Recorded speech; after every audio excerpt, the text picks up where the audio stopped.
ती चिता काय करते, जी निर्जीव आहे त्याला जाळते, पण ही चिंता आहे ना ते दररोज जी सजीव आहेत त्यांना जाळते. चिंता आणि चिता या दोन्ही गोष्टी कशा आहेत, सारख्याच, फक्त अनुस्वाराचा बदल आहे, बाकी दोन्ही गोष्टी सारख्याच आहेत महाराज. म्हणजे चित्तेला ज्या वेळेस दुःख होतं ते केवळ एकच दुःख आहे, ते म्हणजे चिंतेचं दुःख आहे. त्या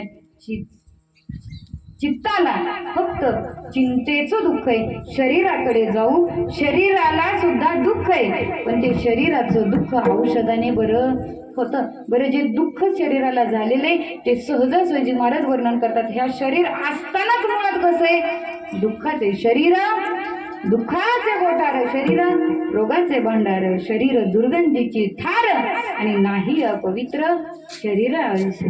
हे शरीर दुःखाचे, रोगाचं भांडार आहे. सगळे रोग कुठे आहेत, आपल्या शरीरातच आहे. फक्त एक निमित्त लागतं आणि त्या निमित्ताने ते रोग बाहेर येतात महाराज. आणि हे रोग गोपराय म्हणतात, तुका म्हणे पापे येती रोगाचे रूपे. या शरीराला दुःख होतं. हे शरीर कितीही दुःखात असलं तरी ते शरीर आपलं आहे का, शरीर आपले का, शरीर कुणाचे, देह हे काळाचे, धन कुबेराचे, येथे मनुष्याचे काय आहे, हे शरीर आपले का. तुम्ही बोले जबर, शरीर आपले का होई नाही काही पण म्हणा, किंवा असं असं करा, असं असं करा, कसलंही चालतं मला, पण तुम्ही बोला शरीर आपलंय का.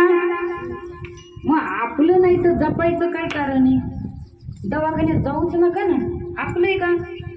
आपली गोष्ट असेल तर माणूस जपतो महाराज, दुसऱ्याची जपायची काही गरज आहे का. मग शरीर आपलंय, आता किती अवघड आहे.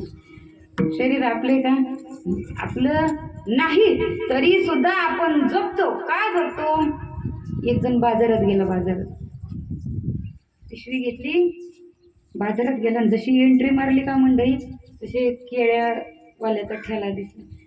इतकी पिकलेली केळी चांगली वाटली, त्यांनी काय केलं, कशी दिली, 30 रुपये डझन दिली. द्या म्हणले एक डझन केळी घेतली, पिशवीत टाकली. शेजारचा नारळ घेत होता, मला कसा दिला नारळ, 30 रुपयाला दिला. म्हणले एवढा काय पिशवीत बसत नाही, एक काम करा, माझा नारळ मला सोलून द्या. दुकानदाराने नारळ सोलला आणि त्या शेजाऱ्याच्या पिशवीत टाकला. आणि ह्यानी ती बघितलं, ते म्हणला, बाबा माझी सुद्धा केळी माझ्या पिशवीत बसत, आता माझी सुद्धा केळी मला सोलून. दुकानदार म्हणलं येडा वेडा झाला काय, म्हणलं केळी कुठं सोलली नाही जाऊ, तुला काय करायचं, म्हणलं केळीचं साल मी घरी गेल्यावर खाणार आहे का, आपल्याकडे खात्यात का, केळीचं साल खात्यात का, ते काय करायचंय, टाकूनच द्यायचंय, घरी गेल्यावर टाकायचं, इथं तरी टाकायचं, तुला काय करायचंय. सोलून केळी दिली, पुढे गेला, बटाटी चांगली दिसली, 2 किलो बटाटी त्याच्यात टाकली. पुढे गेला, कांदा 1 किलो टाकलं, घरी गेला, वरांड्यात पिशवी पालती केली. आता मला सांगा, केळी राहिलं का केळीचं शिकरण झालं. आणि तेच जर केळीचं साल असतं तर, साल टाकून देते, त्याचं चुकतंय का, साल खायचंय का, ते टाकावं, तिथंही टाकायचं आणि इथंही टाकायचंय, पण बाजारातून घरी नेईपर्यंत केळीचं साल कसंय महत्वाचे, हे सुद्धा साल आपल्याला टाकून द्यायचं आहे. पण या जीवदशेपासून त्या भगवंतापर्यंत जाण्याकरिता हे केळीचं साल सुद्धा कसं आहे, महत्वाचं आहे. कारण बाकीच्या देहामध्ये इतकी ताकद नाही. पशु काय पाप पुण्य झालं ती त्यांना बाकीचं कळत नाही. देवाचं भजन याच देही घडे, देवाचे भजन बाकीच्या कुठल्याच जीवाला, कुठल्याच देहाला हे ज्ञान नाही. म्हणजे शरीर महत्वाचे, पण कुठपर्यंत महत्वाचे, या जीवदशेपासून भगवंतापर्यंत हे शरीर महत्वाचे. म्हणून मी कीर्तनात कुणी कसंही बसलं तरी म्हणत नाही तुम्ही मांडीत घाला, तुम्ही पायच पसरू नका, अजिबात नाही. हे शरीर कसं आहे महत्वाचे महाराज. जेवढं शरीराला जपू महाराज, शरीर चांगले, शरीर उत्तम आहे, शरीर उत्तम चांगले, शरीर सुखाचे घोषिले आणि शरीर साध्य होय केले, शरीरे साधले परब्रह्म. हा शरीराला परब्रह्म सुद्धा साधणं इथपर्यंतचा अधिकार कुठे, या मनुष्य देहीचे ज्ञाने सच्चिदानंद पदवी घेणे. हो, या देहाला ब्रह्मस्वरूप सुद्धा होता येतं, म्हणून हा देह सुद्धा महत्वाचा आहे. पण या शरीराला दुःख कधी होतं, ज्या वेळेस या शरीर संसाराच्या नादाला लागतं. या शरीराला संसाराच्या आस्था लागतात आणि त्या आस्थेने या शरीराच्या ठिकाणी दुःख होतं महाराज. हो, मग संसाराच्या ठिकाणी मुळात दुःख आहे आणि परत शरीर संसारातच जाते. शरीर हे संसार आहे, त्याचं मूळ काय आहे? दुःखच आहे. मला दुःख मूळ या संसाराच्या ठिकाणी, संसाराच्या अंगी अवघीच व्यसन आहे. या संसाराच्या ठिकाणी दुःख आहे, व्यसन आहे आणि तुम्ही कितीही प्रयत्न करा या संसारामधून सुखाची प्राप्ती होणार नाही महाराज. या संसारात दुःखच दुःख आहे. साधं उदाहरण आहे, एखाद्या गोष्टीचं मूळ बदलता येत नाही. आता धर्ममंडपात जेवढे जेवढे माता माऊली आहेत, सगळ्यात जास्त जी सुगरण असन त्याने हात वर करा बरं. मी एकटीच आहे काय? जे सगळ्यात जास्त सुगरण आहे त्याने हात खाली घे. सगळेच सुगरण आहेत. आता एक काम करायचं, कारल्याची भाजी करायची. कशाची? कारल्याची भाजी करायची. पण ती कारल्याची भाजी अशी झाली पाहिजे की ती कडू लागली नाही पाहिजे. ती कशी लागली पाहिजे? गोड लागली पाहिजे. त्याच्यात साखर टाका, गूळ टाका, नाही तर मिठाच्या पाण्यात उकळून घ्या. त्या कारल्याचा कडूपणा कमी होतो, पण नष्ट होतो का? नाही नष्ट होत. का? कारण कारल्याचा मूळ स्वभाव काय? कडूत्व आहे. तसं संसाराचा मूळ स्वभाव काय? दुःखाचा आहे. या संसारात जर दुःखातून बाहेर पडायचं असेल तर दुसऱ्याचं ओझं जर डोक्यावर घेतलं, माऊली म्हणतात संसारात दुःख एकाच गोष्टीमुळे होतं. दुःख होतं हे सगळ्याला माहिती, पण का होतं याचं उत्तर माऊली देतात. देखे पुढलांचे ओझे, जरी आपुला माथा घेईजे, तरी सांगे कानदंडी घे धनुर्धरा. माऊली म्हणतात दुसऱ्याचं ओझं जर आपण आपल्या माथ्यावर घेतलं तर का दुःख नाही होणार? कशाचं दुःख? बघा, दुःख कुणाचं आहे? बोजा कुणाचा आहे? सातबार आहे का तुमच्यावर? बोजा असल्यावर कसं होतं? हा बोजा दुसऱ्याचा डोक्यावर घेतला की लगेच तिथं दुःखाची प्राप्ती होते. मला जेलर होता, जेल मधले कैदी सांभाळायचं काम करायचं. घरी आला आणि घरी मेवण्याची चप्पल दारात दिसली. आता रोजचाच पाहुणा तेव्हा आपला मेवणा आला की आता त्याच्या पत्नीनं पंचपक्वानाचा स्वयंपाक केला. आता भाऊ येणार म्हणले, माहेराचं कुत्रं जरी आलं तरी सुद्धा आम्हाला गोंधळ वाटत आहे. तर भाऊ आलाय, 5 पक्वानाचं जेवण केलं. तिघं जेवायला बसली. मेवण्याने दाजीला विचारलं, दाजी तुम्ही लईच गप जेवताय, काही टेन्शन आहे तुम्हाला? काय अडचण आहे? काही समस्या आहेत का तुम्हाला? म्हणलं तुला नाही कळायचं. नाही सांगा की दाजी, मी आहे ना. म्हणजे नाही लईच टेन्शन आहे. म्हणजे तू काय करणार? म्हणले तुम्हाला काय करायचं? ह्यो पठ्ठे आहे ना, तुम्ही फक्त अडचण सांगा. काही नाही, उद्या साहेब येणार आहेत जेलमध्ये. उद्या साहेब येणार म्हणून मी काय केलं, आज सगळ्या जेलमध्ये जेवढे कैदीत ना त्या कैदींची यादी काढली. आधीची यादी काढली. त्या आधीच्या यादीमध्ये एकूण कैदी होते 100 आणि काल साहेब येणार म्हणून मी मोजलं तर कैदी भरले 99. म्हणजे माझ्याकडून एक कैदी पळून गेला. आणि हे जर साहेबाला कळालं तर माझी नोकरी खाल्ल्याशिवाय राहणार नाही. म्हणले मेवना म्हटलं दाजी काळजीच करू नका, उद्या साहेब येणार आहेत ना, उद्याचाच दिवस आहे ना. मी ना म्हणले मला काही काम नाही. म्हणले मी कैद्याचे कपडे घालतो आणि तुमच्या जेलमध्ये थांबतो. साहेब येतील, कैदी मोजतील, निघून जातील, मी लगेच घरी येतो. 5 दाजी खुश झाला. म्हणला अरे अरे अरे, कधीच कामाला नाही येणारा मी औंधा कामाला आला. कैद्याची कपडे घातले. दुसऱ्या दिवशीच आतमध्ये साहेब आलं. साहेबांनी यादी बघितली. यादीत किती होती? 100. कैदी मोजाय गेला 1 2 3 4 70 80 90 99. आपला मेहुणा 100. साहेब म्हणले वा वा वा वा जेलर साहेब, 30 वर्ष झाले तुम्ही नोकरी करताय, एका सुद्धा कायद्याचं आजपर्यंत तुमच्याकडून पळवाट निघाली नाही. म्हणले लई चांगले. म्हणले आता एक काम करा, हाय अशी यादीमध्ये जेवढीत ना आणि जेवढी कैदी आता मोजलीत ना, हाय अशी उचला गाडी टाकून जाऊ दे रावड्याला. आपला मेहुणा कशामुळे झालं? ओझं कुणाचं आहे? दाजीचं. घेतलं डोक्यावर, काही पठ्ठ्याचं जाई रावड्याला. ठाला विठाला.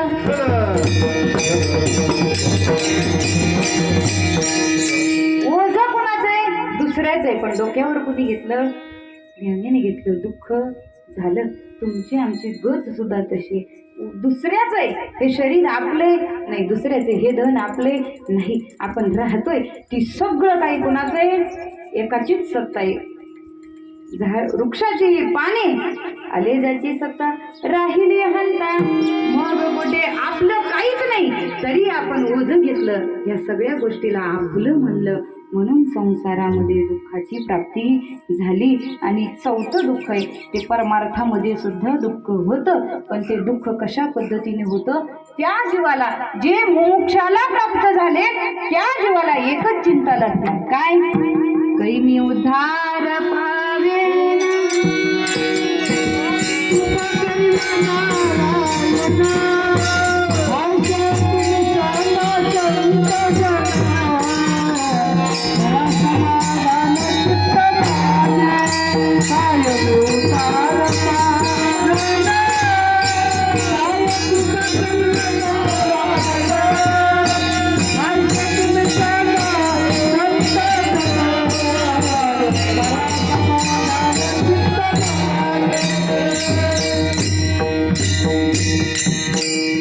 काही मी उधार पावेन, काही कृपा करील नारायण. आईसे तुम्ही सांगा संत जन, करा समाधान चित्त माझे.